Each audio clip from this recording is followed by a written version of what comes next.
Guys, तो पिछले video में हम लोग पढ़े थे लाइव प्रोसेस में हम लोग पढ़े थे न्यूट्रिशन में हम लोग पढ़ा ऑटोट्रॉपिक न्यूट्रिशन। हम लोग जान लिए थे कि ऑटोट्रॉपिक न्यूट्रिशन में जो है रॉ मटेरियल की क्या क्या ज़रूरत है, जैसे कार्बन डाइऑक्साइड वाटर चाहिए रॉ मटेरियल के लिए, ठीक है। उसके बाद फिर जान लिए थे कि इसका फैक्टर क्या क्या है ऑटोट्रॉपिक न्यूट्रिशन का, कार्बन डाइऑक्साइड था, वाटर था, लाइट था, टेम्परेचर था, ये सब चीज़। उसके बाद हम लोग ये भी जान लिए थे कि उसमें क्या क्या गैसेस एक्सचेंज होता है, तो कार्बन डाइऑक्साइड और ऑक्सीजन एक्सचेंज होता है, यानी उसका बाई प्रोडक्ट है ऑक्सीजन, और उसका जो यूज़ होता है यानी उसमें जो गैस यूज़ होता है उसका नाम है कार्बन डाइऑक्साइड। ये हम पढ़ चुके थे। हेटेरोटॉपिक न्यूट्रिशन हमने पढ़ा था। हेटेरोटॉपिक इज ऑफ 3 टाइप। हेटेरोटॉपिक न्यूट्रिशन 3 तरीके का होता है, सेप्रोफाइटिक, पैरासाइटिक और होलोजोइक। हम लोग ये भी पढ़ लिए थे कि हेटेरोटॉपिक यानी होलोजोइक स्टेप ऑफ न्यूट्रिशन जो होता है, यानी होलोजोइक न्यूट्रिशन जो होता है उसमें कितना स्टेप होता है, तो हम बताए थे 5 स्टेप। इसमें 4 ही स्टेप लिखा हुआ था यहाँ पर, लेकिन हम 5 स्टेप बताए थे, ठीक है। और अब हम आगे डिस्कस करेंगे कि न्यूट्रिशन इन ह्यूमन बीइंग में न्यूट्रिशन किस तरीके से होता है। अब इसके बारे में पूरा जानने से पहले हम एक बात बता देते हैं आप लोगों को कि फिर से हम पिछले वीडियो में हम ये बात बताए थे, लेकिन फिर भी अब ये भी बता देते हैं हम, ठीक है, कि ये आपको शॉर्ट नोट है, ये पूरा चैप्टर डिटेल में नहीं है, शॉर्ट नोट है। मतलब कि अगर आपके पास एग्ज़ाम के लिए समय कम है तो अब एग्ज़ाम की तैयारी कैसे करें, तो आप ये नोट्स को पढ़ करके कम्प्लीटली तैयारी किया जा सकता है। ये सिर्फ बोर्ड लेवल तक का ही है सब चीज़, इसमें जितना भी चीज़ है पूरा बोर्ड लेवल का हर एक टॉपिक को डिस्कस किया गया इस चैप्टर के अंदर, ठीक है। ये नोट्स है आपके लिए, शॉर्ट नोट्स बोल सकते हैं, ठीक है। आप लोगों को ये नोट्स फेयर कॉपी में लिखने की जरूरत नहीं है, कहीं पर नोट्स को राइट करने की जरूरत नहीं है। आपको हम ये PDF फॉर्म हो सकता है तो हम PDF फॉर्म प्रोवाइड करवाएंगे, और अगर PDF फॉर्म नहीं हुआ तो आपका शॉर्ट वीडियो करके इसका नोट्स का हम शॉर्ट मतलब वीडियो करके डाल देंगे, 25 से 30 सेकंड का वीडियो डाल के, जिससे आप पूछ करके या तो फिर मतलब स्टॉप कर करके आप उसको रिवाइज कर सकते हैं, देख सकते हैं, आपको रटने की ज़रूरत नहीं है इसको, ठीक है। तो चलिए हम लोग चलते हैं वीडियो के आगे की तरफ, ठीक है। हम लोग समझेंगे आज nutrition in human beings. Human beings के अंदर न्यूट्रिशन किस तरीके से होता है ये हम समझते हैं, ठीक है। चलिए स्टार्ट करते हैं हम लोग।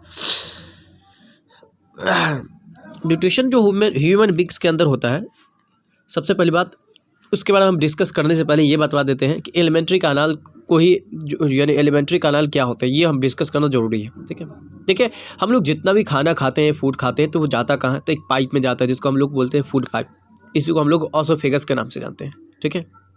फूड पाइप के बाद आता है के बाद आता है हमारा स्टमक, यानी उसमें स्टमक में जाता है फूड। स्टमक में जाने के बाद वो स्मॉल इंटेस्टाइन में जाता है, और स्मॉल इंटेस्टाइन से फिर लार्ज इंटेस्टाइन में जाता है। वहाँ कम्प्लीटली लार्ज इंटेस्टाइन जो है लास्ट स्टेज है फूड का। उसके बाद फिर हमारे बॉडी से एनस के थ्रू बाहर हो जाता है फूड। इतना हम लोग जाने। ये पूरा होल सिस्टम यानी माउथ में पहले फूड गया, उसके बाद फिर ऑसोफेगस में गया, फिर स्टमक में गया, फिर स्मॉल इंटेस्टाइन, फिर लार्ज इंटेस्टाइन। ये पूरा जर्नी जो फूड का है इसको हम लोग बोलते हैं एलिमेंट्री कैनाल, जो कि यहाँ लिखा नज़र आ रहा है आपको, ठीक है। एलिमेंट्री कैनाल यहाँ लिखा हुआ है, एलिमेंट्री कैनाल उसको बोलते हैं, ठीक है। अब हम लोग जानेंगे एलिमेंट्री कैनाल में क्या क्या होता है। तो माउथ होता है, ठीक है, ऑसोफेगस होता है, स्टमक होता है, लार्ज इंटेस्टाइन, स्मॉल इंटेस्टाइन होता है। ये पूरा टोटल इतना होता है, ठीक है। अब हम लोग जानेंगे इंपॉर्टेंट ग्लैंड के बारे में, ठीक है, और जूस के बारे में। हम लोग जानते हैं कि हमारे बॉडी के अंदर जो फूड जो पचता है वो ऐसे नहीं पच सकता, यानी फूड जो एनर्जी में ऐसे कन्वर्ट नहीं होता है, यूँ ही ऐसे कन्वर्ट हो नहीं सकता। उसको एंजाइम की जरूरत पड़ती है, अलग अलग ग्लैंड से जो एंजाइम मिलते हैं। अब एंजाइम क्या होता है तो आपको ये बता देते हैं। एंजाइम एक जूस को बोलते हैं, जो कि एक केमिकल बोल सकते हैं कि एंजाइम एक तरीके का केमिकल सब्सटेंस है जो कि फूड को डाइजेस्ट करने में हेल्प करता है। बस इतना बोल सकते हैं कि enzyme is a chemical substance which helps in the digestion of food, ठीक है। आप इतना समझ सकते हैं। अब हम लोग आगे चलते हैं। यहाँ पर हम कुछ ऑर्गन्स के बारे में जानेंगे। कुछ ऐसे ऑर्गन हैं, ठीक है, जहाँ मतलब एंजाइम आता है, ठीक है, किस किस जगह पर मतलब एंजाइम होता है। तो पहला ऑर्गन बताया गया माउथ है, दूसरा स्टमक है, तीसरा स्मॉल इंटेस्टाइन है। ये 3 जगह आपको जो है ये मिलेगा, क्या बोलते हैं इसको, मतलब एंजाइम मिलेंगे, ग्लैंड मिलेंगे, समझ गए। इस 3 जगह ऐसे ग्लैंड मिलेंगे जो मतलब फूड को डाइजेस्ट करने में मदद करेगा, ठीक है। यहाँ ग्लैंड सबका नाम देखने को मिलेगा। इसमें आपको ऑर्गन जहाँ पे मिलेगा ये ग्लैंड, उसका नाम जानेंगे, ठीक है। यानी कौन कौन जगह पे ये ऑर्गन मिलेगा, ग्लैंड मिलेगा, और ये ग्लैंड सबका नाम जानेंगे। और इसमें हम जानेंगे एंजाइम के बारे में कि कौन कौन एंजाइम है। एंजाइम को ही हम लोग जूस भी बोल सकते हैं। और यहाँ पे उसका फंक्शन जानेंगे, यानी उसका काम क्या है, ठीक है, ये जानेंगे। तो चलिए हम लोग चलते हैं आगे की तरफ और हम लोग बढ़ते हैं। सबसे पहला बताया गया माउथ में जो होता है एंजाइम ग्लैंड, उस ग्लैंड का नाम है सलाइवरी ग्लैंड। और ये ग्लैंड जो एंजाइम को रिलीज करता है उस एंजाइम का नाम है सलाइवरी एमाइलेज। यहाँ देख सकते हैं लिखा हुआ यहाँ सलाइवरी एमाइलेज, ठीक है। और इसका काम क्या होता है कि कन्वर्ट स्टार्च कन्वर्ट, इसका काम क्या होता है, कन्वर्ट स्टार्च इनटू,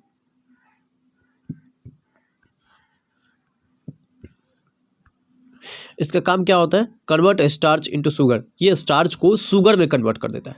इसका काम क्या होता है, ये स्टार्च को क्या करता है, शुगर में कन्वर्ट कर देता है। सॉरी फॉर दैट, स्टार्च को शुगर में कन्वर्ट करने का काम किसका है, तो सलाइवरी एमाइलेज का है। ठीक है, ये बात आपको याद रखनी है। ठीक, अब हम लोग चलते हैं आगे। दूसरा ग्लैंड का काम क्या है, दूसरा ग्लैंड के बारे में हम लोग पढ़ेंगे। दूसरा ग्लैंड है हमारा गैस्ट्रिक ग्लैंड, जो कि स्टमक में होता है। गैस्ट्रिक ग्लैंड कहाँ होगा, स्टमक में होगा। ठीक है, गैस्ट्रिक ग्लैंड जो है 3 आते हैं, 3 गैस्ट्रिक ग्लैंड होते हैं। ठीक है, टोटल कितने ग्लैंड होते हैं, गैस्ट्रिक ग्लैंड 3। ठीक है, गैस्ट्रिक ग्लैंड के अंदर 3 एंजाइम आते हैं। ग्लैंड तो एक ही होता है, सॉरी फॉर दैट, ग्लैंड एक ही होता है, गैस्ट्रिक ग्लैंड एक ही होता है, लेकिन 3 एंजाइम यहाँ से रिलीज होता है। जिस तरीके सलाइवरी ग्लैंड है, सलाइवरी ग्लैंड में से सिर्फ सलाइवरी एमाइलेज होता है, जिसका काम क्या होता है, convert starch into sugar, starch को शुगर में कन्वर्ट करता है। ठीक है, लेकिन अगर हम गैस्ट्रिक ग्लैंड की बात करें तो गैस्ट्रिक ग्लैंड में 3 एंजाइम रिलीज होता है, यानी 3 जूस रिलीज होता है। पहला का नाम है हाइड्रोक्लोरिक एसिड, दूसरा का नाम है पैप्सिन, एंजाइम पैप्सिन, और तीसरा का नाम है म्यूकस। ठीक है, ये 3 चीज़ रिलीज होता है वहाँ से। पहला हाइड्रोक्लोरिक एसिड यानी HCl जो होता है, उसका काम क्या होता है, kill the harmful bacteria that inter with the food. हम लोग जानते हैं कि खाना खाते हैं तो अनसेफ फूड कभी कभी ऐसे खा लेते हैं हम लोग। ठीक है, तो उसके साथ बहुत सारे बैक्टीरिया वगैरह सब आ जाता है, वो बैक्टीरिया को किल करता है कौन, हाइड्रोक्लोरिक एसिड। ठीक है, और इसका एक काम और है कि make the medium alkaline for the action of pepsin. अब जो दूसरा एंजाइम जो है, दूसरा एंजाइम जिसका नाम पैप्सिन है, वो मतलब एसिडिक मीडियम में ही काम करेगा, यानी फूड अगर एसिडिक रहेगा तभी उसमें काम करेगा पैप्सिन। यानी पैप्सिन का काम होता है डाइजेस्ट प्रोटीन। ये प्रोटीन को डाइजेस्ट कब करेगा, जब फूड एसिडिक मीडियम में होगा तब। अगर एसिडिक नहीं रहा तो क्या होगा, फिर मतलब प्रोटीन को डाइजेस्ट नहीं कर पाएगा। पैप्सिन का काम क्या है, डाइजेस्ट करना प्रोटीन को, और ये कब कर सकता है, जब एसिडिक मीडियम में रहेगा तब, यानी अल्कलाइन मीडियम में रहेगा तब, sorry for that, alkaline medium में रहेगा तभी। ठीक है, तो यहाँ तक अब हम लोग समझ गए। तीसरा है म्यूकस। म्यूकस का काम क्या होता है, ये protect the inner lining of the stomach from the coercive of the action of hydrochloric acid. हम लोग जानते हैं कि hydrochloric acid is the very very dangerous, यानी बहुत बोल सकते हैं कि बहुत खतरनाक एसिड होता है हाइड्रोक्लोरिक एसिड। ये हमारे स्टमक के स्टमक के वाल को जो है बर्न कर सकता है, जला सकता है। लेकिन म्यूकस भैया हमारे जो है ना, वो क्या करते हैं कि स्टमक के वाल को जलने से बचाता है। किससे जलने से बचाता है, हाइड्रोक्लोरिक एसिड से। ठीक है, तो ये म्यूकस प्रोवाइड करता है उसको, मतलब उसको बचाता है, कोरेसिव होने से बचाता है, नहीं तो एसिडिक अल्सर हो जाएगा हमारे स्टमक में, और एसिडिक अल्सर हो गया तो बहुत बड़ा काउजेस खड़ा हो जाएगा। ठीक है, अब हम लोग जानते हैं कि स्मॉल इंटेस्टाइन में जो ग्लैंड है, उस ग्लैंड का नाम जानते हैं। तो स्मॉल इंटेस्टाइन में 2 ग्लैंड है, पहला बताया गया लीवर और दूसरा बताया गया पैनक्रिया। ये अब तक जो हम पढ़े थे वो स्टमक के बारे में पढ़े थे। स्टमक में एक ग्लैंड था, इसका नाम था गैस्ट्रिक ग्लैंड, तो इसके पास 3 गो जूस था। ठीक है, अब हम लोग जानेंगे स्मॉल इंटेस्टाइन में 2 ग्लैंड मतलब रिलीज होते हैं, मतलब स्मॉल इंटेस्टाइन के पास होते हैं, बट उसके अंदर नहीं होते हैं, समझ रहे ना आप, उसके अंदर नहीं होते, उसके पास होते हैं। ठीक है, स्मॉल इंटेस्टाइन के पास। ठीक है, 2 ग्लैंड होते हैं, जिसका नाम है एक लीवर और दूसरा क्या, pancreas. Liver is the largest gland, एक बात याद रखना है इसको, कि liver is the largest gland in our body. हमारे बॉडी के अंदर लीवर को सबसे लार्जेस्ट ग्लैंड कहा जाता है। ठीक है, इसका काम क्या होता है कि बाइल जूस को प्रोड्यूस करना है। इसका काम क्या होता है, बाइल जूस को प्रोड्यूस करना है, इसका फंक्शन। बाइल जूस का काम क्या होता है, ठीक, make the medium acidic for the action of pancreatic enzyme.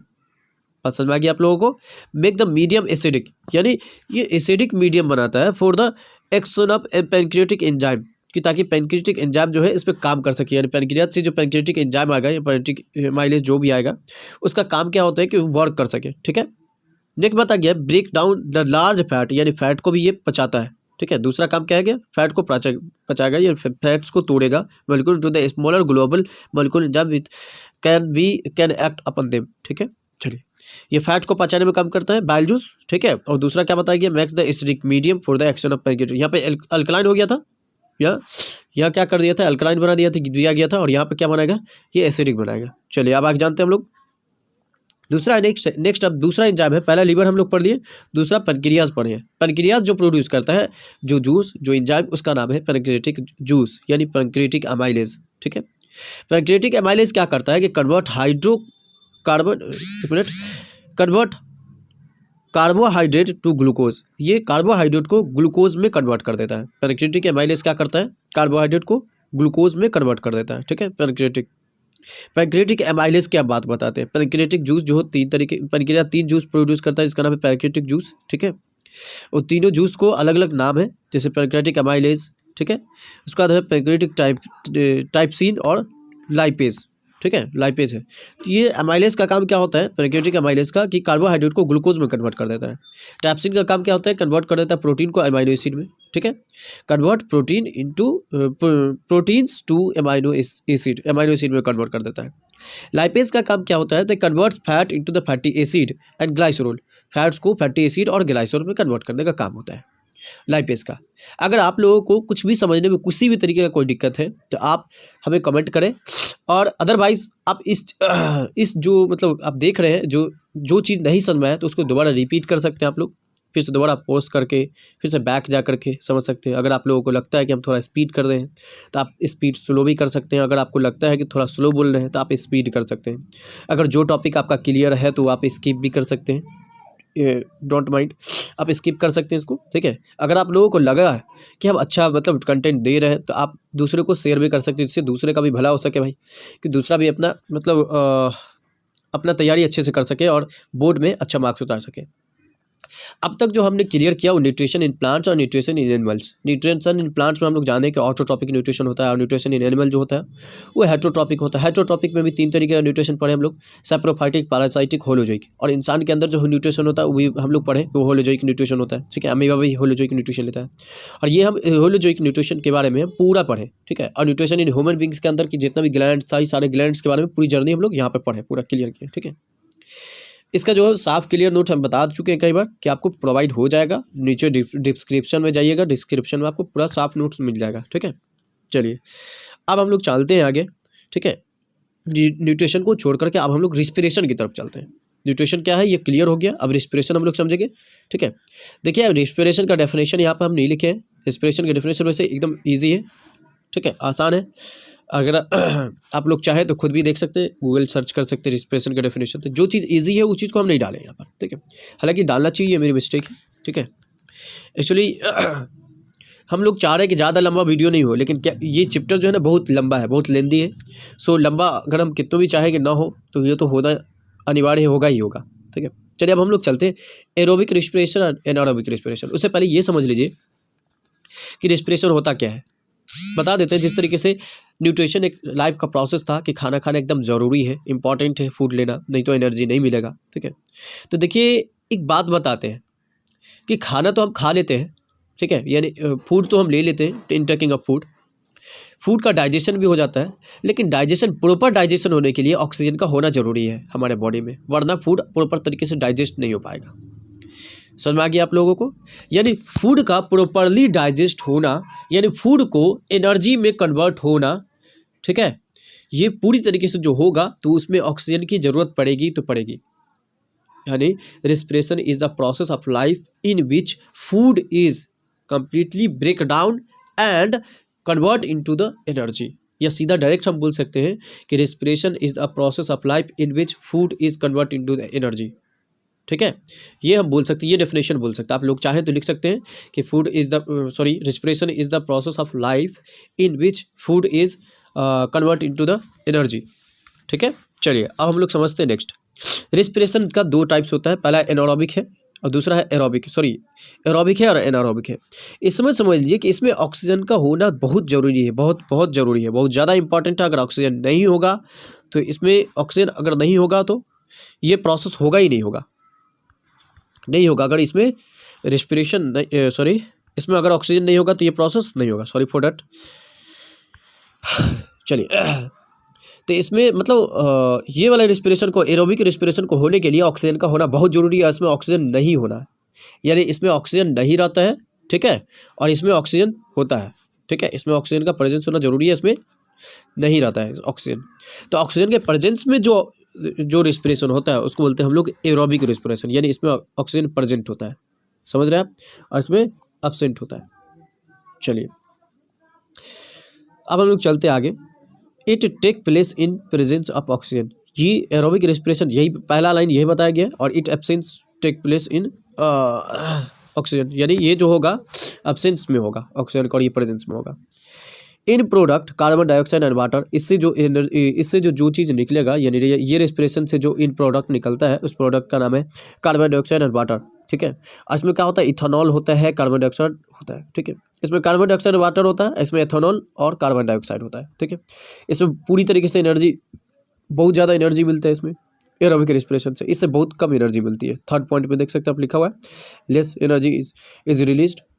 यहाँ पे दिया हुआ है कि ये जो होगा यानी एरोबिक रेस्पिरेशन जो होता है कहाँ पे होता है, तो ये होता है साइटोप्लाज्म में और माइटोकॉन्ड्रिया में होता है, ठीक है। और एनारोबिक रेस्पिरेशन जो होता है take place in the only in the cytoplasm, ये सिर्फ और सिर्फ साइटोप्लाज्म में होता है, ठीक है।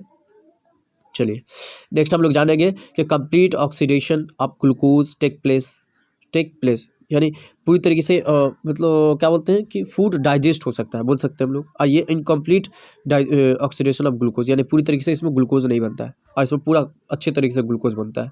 इट अकर्स मोस्ट ऑर्गेनिज्म, यानी ज़्यादातर ऑर्गेनिज्म जो है एरोबिक रेस्पिरेशन से अपना एनर्जी ऑब्टेन करता है, और बाकी बहुत कम ऐसा ऑर्गेनिज्म है जो एनारोबिक रेस्पिरेशन उसमें होता है, ठीक है। जैसे देखिए it occurs in the certain bacteria, yeast and the certain higher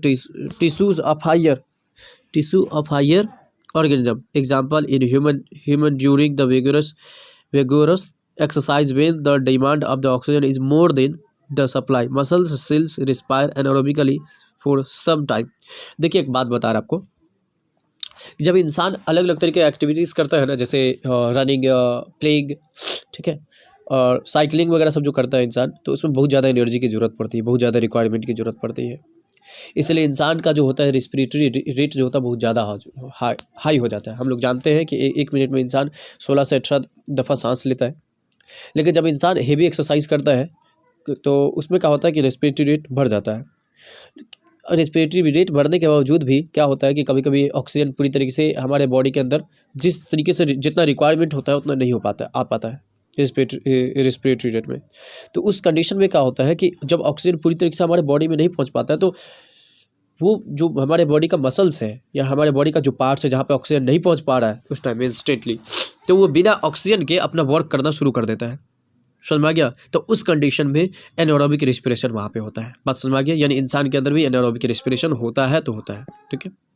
और बाकी यहाँ पे बताया गया कुछ बैक्टीरिया होते हैं, कुछ यीस्ट होते हैं, ठीक है, और कुछ certain tissue of higher organism, कुछ बड़े मतलब हायर ऑर्गेनिज्म जो होते हैं उनमें उनके कुछ टिश्यू में भी होता है। जैसे अभी हमारे बॉडी के बारे में बात बताएं, अलग अलग तरीका एक्सरसाइज करने की वजह से जो होता है।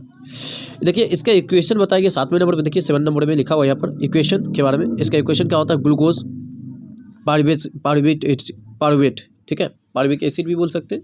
ग्लूकोज जो होता है पार्विक एसिड में टूटता है, और पार्विक एसिड जो है क्या होता है फिर क्या बनेगा, कार्बन डाइऑक्साइड बनाएगा, H2O बनाएगा और एनर्जी बनाएगा, ठीक है। यहाँ पे एनर्जी बनेगा, ठीक। यहाँ पे बताया गया है पार्विक एसिड जो ग्लूकोज जो है पार्विक एसिड में टूटेगा, उसके बाद इथेनॉल बनाएगा, ठीक है, H2O यानी पानी बनाएगा और एनर्जी बनाएगा। इसमें थोड़ा अलग है, ठीक है। और मसल्स के अंदर की बात करें तो मसल्स के अंदर यीस्ट के अंदर की ये बात है, ये 7 इक्वेशन में जो पढ़े यीस्ट के अंदर की बात है, ठीक है। ऐसा मसल्स में क्या होगा, ग्लूकोज पारुविक एसिड में बनेगा और लैक्टिक एसिड में बनेगा और एनर्जी बनेगा, ठीक है। ये इक्वेशन था, ये इक्वेशन ध्यान देना बहुत ज़रूरी है, ठीक है। आप लोगों को पूछा जा सकता है कि इक्वेशन लिखिए, ठीक, एरोबिक रेस्पिरेशन का या एनारोबिक रेस्पिरेशन का, या बोलेगा मसल्स के अंदर होता है तो उसका रेस्पिरेशन लिखने के लिए, इक्वेशन लिखने के लिए, या तो फिर बोलेगा यीस्ट के अंदर जो होता है उसका लिखने के लिए, ठीक है। अब हम लोग पढ़ रहे हैं some common features of respiratory organ. हमारे रेस्पिरेटरी ऑर्गन जो होते हैं उसका कुछ फीचर बनते हैं कि उसका ऑर्गन कैसा होता है। रेस्पिरेटरी ऑर्गन हम लोग जानते हैं कि रेस्पिरेटरी ऑर्गन कौन होता है, लंग्स होता है। लंग्स हम लोग बचपन से पढ़ते आते हैं कि lungs is the respiratory organ of our body, ठीक है। चलिए, लार्ज सरफेस एरिया, हमारे रेस्पिरेटरी ऑर्गन का जो होता है ना एरिया उस लार्ज होता है, ठीक है। Large surface area for the greater rate of diffusion for the respiratory gases की ताकि ज़्यादा से ज़्यादा ग्रेटर रेट ऑफ डिफ्यूजन यानी ज़्यादा से ज़्यादा डिफ्यूजन होगा तो रेस्पिरेटरी रेट थोड़ा बैलेंस में रहेगा, ठीक है। दूसरा बताया गया थिन परमेबल वाल्स, यानी उसका जो सेल्स का जो वाल होता है, ठीक है, रेस्पिरेटरी ऑर्गन जो होता है उसका जो सेल्स का वाल होता है वो थिन होता है, ठीक है, पतला होता है कि ताकि वहाँ से क्या हो सके कि एक्सचेंज हो सके, गैस डिफ्यूज हो सके, गैस जो होता है डिफ्यूज हो सकती है। जैसे सपोज डेट ये वाल है, ठीक है, ये पतली वाल है, तो यहाँ से जो गैस होते हैं चाहे ऑक्सीजन हो या कार्बन डाइऑक्साइड हो क्रॉस करना बहुत ईजी है, लेकिन इसी में अगर मोटा वाल हो जाए तो वहाँ से इजी नहीं होगा, फिर बहुत मुश्किल हो जाएगा। तो इसलिए वहाँ क्या होता है कि जो वाल जो होता है ना परमीबल होता है, यानी थिल होता है, ठीक है, क्योंकि वहाँ से उसको क्या पास करना है, ऑक्सीजन पास करवाना है और कार्बन डाइऑक्साइड भी पास करवाना है वहाँ से। नेक्स्ट लिखा हुआ है एक्सटेंसिव ब्लड सप्लाई, यानी यहाँ पे ब्लड सप्लाई ज़्यादा अमाउंट में होना चाहिए कि ताकि वहाँ से ऑक्सीजन को कैरी करके ले जा सके पूरा बॉडी के अंदर। ये 3 चीज़ होगा। लिखा हुआ है यहाँ पर respiratory organs richly supplied with the blood vessels for quickly transport gases. तब यहाँ पर ज़्यादा ब्लड होगा यहाँ, तभी तो जल्द फ़ौरन जो जितना भी ऑक्सीजन आएगा उसको पूरे बॉडी के अंदर लेके जाया जाएगा। अब हम लोग जानते हैं next gases exchange in plant के अंदर गैसेस एक्सचेंज कैसे होता है। तो गैसेस एक्सचेंज जो होता है प्लांट्स में वो होता है डिफ्यूजन का प्रोसेस होता है, उसका प्रोसेस लिखा हुआ है यहाँ पर डिफ्यूजन प्रोसेस, ठीक है। यहाँ पर नेक्स्ट बताया गया है direction of diffusion depends on, यानी डिफ्यूजन का डायरेक्शन किस डायरेक्शन में होगा ये हमको समझना है, ठीक है। तो in the environmental condition direction of diffusion depends on, यानी डिफ्यूजन का जो डायरेक्शन होगा वो जो होगा डिपेंड करता है इन्वायरमेंटल कंडीशन, यानी इन्वायरमेंट का कंडीशन कैसा है वो डिमांड करता है, यानी सूखा इन्वायरमेंट है या थोड़ा वेटी इन्वायरमेंट है, ठीक है, या क्लाउडी इन्वायरमेंट है, इस पर डिपेंड करता है। रिक्वायरमेंट ऑफ द प्लांट, और प्लांट के रिक्वायरमेंट पे पता मतलब डिपेंड करता है कि किस तरह की रिक्वायरमेंट है, ठीक है। यानी अगर रेस्पिरेशन बताया जाए अगर नीचे यानी रूट की तरफ अगर रिक्वायरमेंट है तो वहाँ भी रेस्पिरेशन हो सकता है, और अगर रिक्वायरमेंट है लीफ की तरफ या फ्लावर की तरफ, ठीक है, या हायर मतलब पार्ट्स की तरफ, तो वो हायर पार्ट्स की तरफ जाएगा, यानी ऊंचा पार्ट्स की तरफ होगा। यानी ये डायरेक्शन है प्लांट्स के रेस्पिरेशन का, ठीक है। यहाँ पे कुछ बातें बताया गया है, कुछ फीचर्स बताया गया है रेस्पिरेशन का, ठीक है, इसको समझना है हमको। चलिए समझते हैं हम लोग, ठीक। यहाँ दिया गया है in the day time carbon dioxide giving out during the respiration is use to the photosynthesis, ठीक है। Therefore only oxygen is release which is the major activity during the day time. दिन के समय में क्या होता है कि कार्बन डाइऑक्साइड जो है कार्बन डाइऑक्साइड जो होता है यूज़ होता है, जो हम लोग प्रोड्यूस करते हैं इन्वायरमेंट में, जो कार्बन डाइऑक्साइड हम लोग जानते हैं कि कार्बन डाइऑक्साइड हम लोग रिलीज़ करते हैं और ऑक्सीजन लेते हैं, और वही चीज़ फिर उल्टा रेस्पिरेशन होता है, यानी उल्टा होता है हमारा, ठीक अपोजिट होता है प्लांट में। यानी प्लांट क्या करता है कि कार्बन डाइऑक्साइड को ले लेता है और ऑक्सीजन दे देता है। लेकिन अगर नाइट के टाइम की बात करें, नाइट में क्या होता है कि उल्टा हो जाता है, ठीक उसका। नाइट के समय में कार्बन डाइऑक्साइड को देता है और ऑक्सीजन लेता है, यही बात यहाँ पर लिखा हुआ है, ठीक है। आगे हम लोग चलते हैं। गैसेस एक्सचेंज इन एनिमल, यानी एनिमल्स के अंदर गैसेस कैसे एक्सचेंज होता है, ठीक है, ये समझते हैं। अगर टेरेस्ट्रियल की बात करें, टेरेस्ट्रियल उसको बोलते हैं जो पानी में रहता है, ज़मीन पर रहता है, ठीक है। टेरेस्ट्रियल उसको बोलते हैं जो ज़मीन पर, जैसे अभी हम लोग समझ सकते हैं गाय भैंस बकरी वगैरह सब, ये जो है, ठीक है। जैसे टेक ऑक्सीजन फ्रॉम एटमॉस्फेयर, ये क्या करेगा, एटमॉस्फेयर से ऑक्सीजन लेगा, कौन, टेरेस्ट्रियल जो एनिमल होगा वो, ठीक है। यानी ये जो ऑक्सीजन लेगा वो कहाँ से लेगा, एटमॉस्फेयर से। और एक्वेटिक एनिमल की बात अगर हम करें तो वो कहाँ से लेगा, take oxygen dissolve in water, वो वाटर में जो वाटर का फॉर्मूला क्या होता है H2O, तो इसमें का जो O होगा, इसमें का जो ऑक्सीजन होता है वो लेता है, वो एक्वेटिक एनिमल जो होता है वो डिजॉल्व जो होता है वाटर में ऑक्सीजन, वो ऑक्सीजन लेता है, वाटर वाला ऑक्सीजन, ठीक है। Oxygen content in low in water therefore they breathe faster. एक बात पता है, इंसान जो है जब इन्वायरमेंट में है, यानी टेरेस्ट्रियल है, यानी अर्थ पर है, तो उसको तो ओपनली लार्ज अमाउंट में ऑक्सीजन मिलता है, लेकिन पानी के अंदर तो लिमिटेड अमाउंट में ऑक्सीजन होता है। मतलब कहने का ये है कि जितना इन्वायरमेंट में हम लोग ले पाते हैं ऑक्सीजन, उतना वो नहीं ले पाएगा, इसलिए उसका रेस्पिरेटरी रेट फास्टर होता है। आप लोग देखे होंगे कि मछली जो होती है पानी में वो जल्दी जल्दी सांस लेती है, उसका हमेशा जो होता है गिल्स जो होता है हमेशा ओपन क्लोज होता रहेगा, क्योंकि हम लोग से ज़्यादा रेस्पिरेटरी रेट उसका हाई होता है, क्योंकि उसके पास कम अमाउंट में ऑक्सीजन जा पाता है, ठीक है। और कम अमाउंट में ऑक्सीजन जाएगा तो उसको बार बार ऑक्सीजन की ज़रूरत पड़ेगी, इसलिए उसका रेट ऑफ रेस्पिरेशन जो होगा वो फास्ट होगा।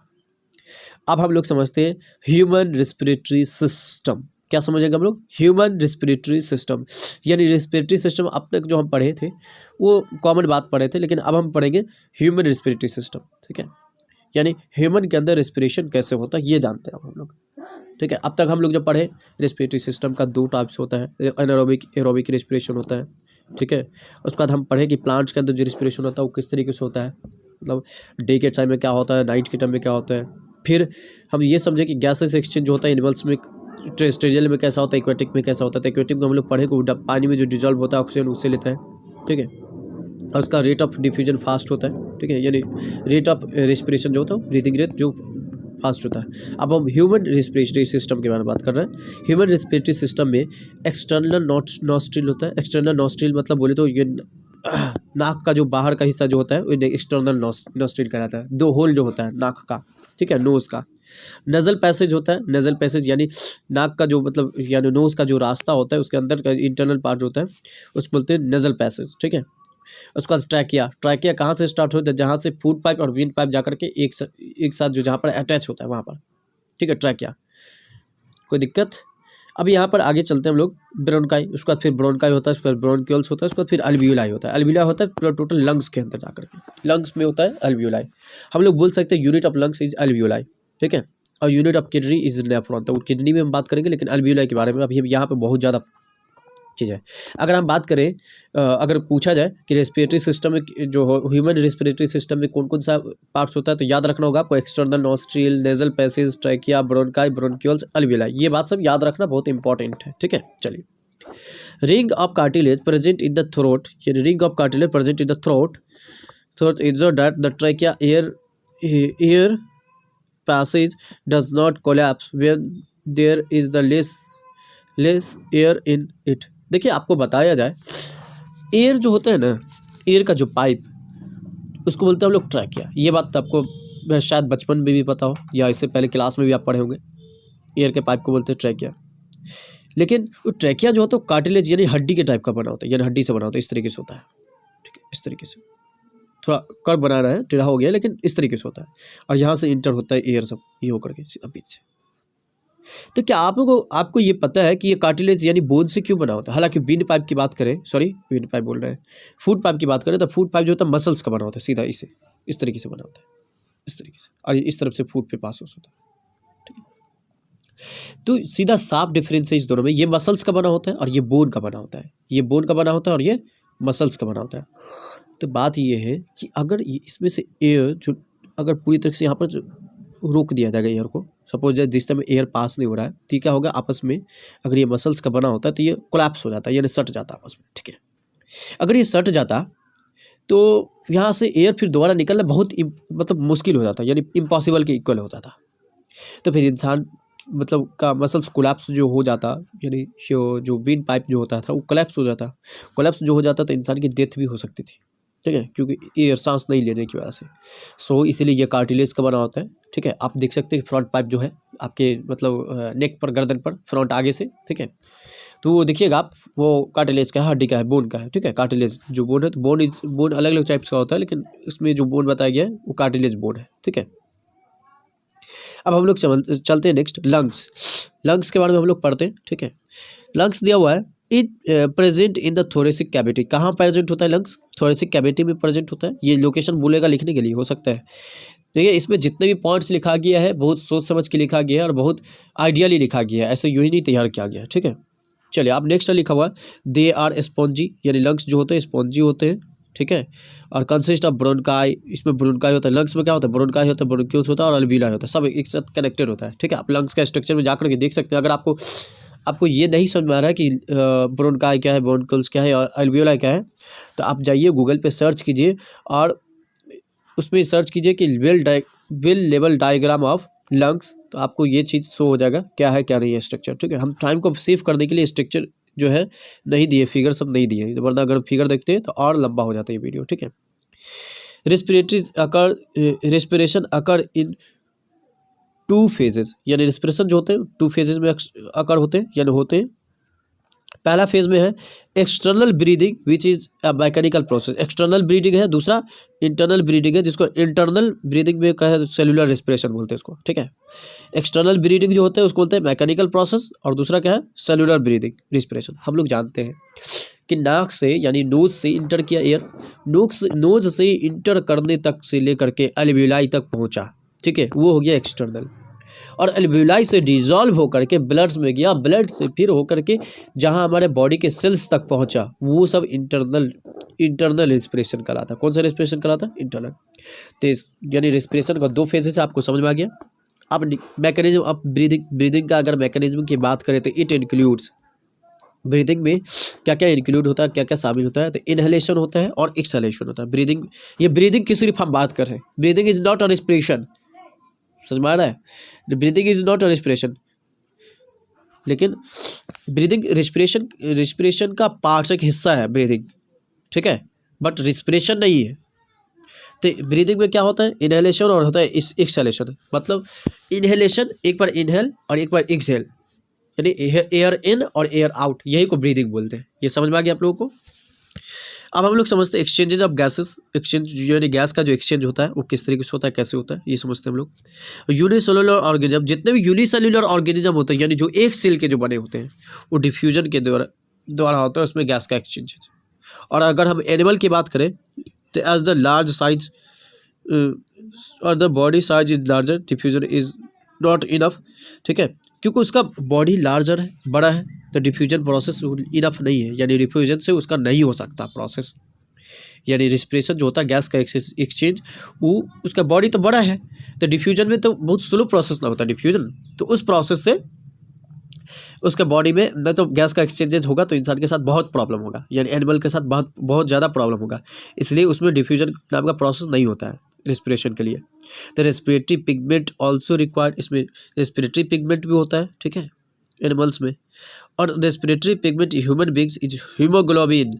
हम लोग जानते हैं कि फोटोसिंथेटिक पिगमेंट जो होता है वो क्या होता है, क्लोरोफिल होता है, ठीक है, ग्रीन पिगमेंट जिसको बोलते हैं हम लोग, क्लोरोफिल। और उसी तरीके से रेस्पिरेटरी पिगमेंट होता है जो कि ब्लड में होता है, उसको बोलते हैं हीमोग्लोबिन। यानी मल्टी सेलुलर ऑर्गेनिज्म जो होते हैं, जो एनिमल्स वगैरह होते हैं, प्लांट्स होते हैं, सॉरी प्लांट्स बोल रहे हैं, एनिमल्स वगैरह जो होते हैं, ह्यूमन बींग्स वगैरह जो है, ठीक है, उसमें क्या बोलते हैं, रिस्पिरेशन के होने के लिए, रिस्पिरेशन प्रोसेस को होने के लिए हीमोग्लोबिन का होना बहुत ज़रूरी है, ठीक है, वरना रिस्पिरेशन प्रोसेस नहीं हो पाएगा। Which present in the blood red blood corpuscle, समझ में आ गया? ये हीमोग्लोबिन कहाँ होता है, तो रीड ब्लड सेल में होता है, यानी ब्लड जो रीड होता है वो हीमोग्लोबिन की वजह से होता है।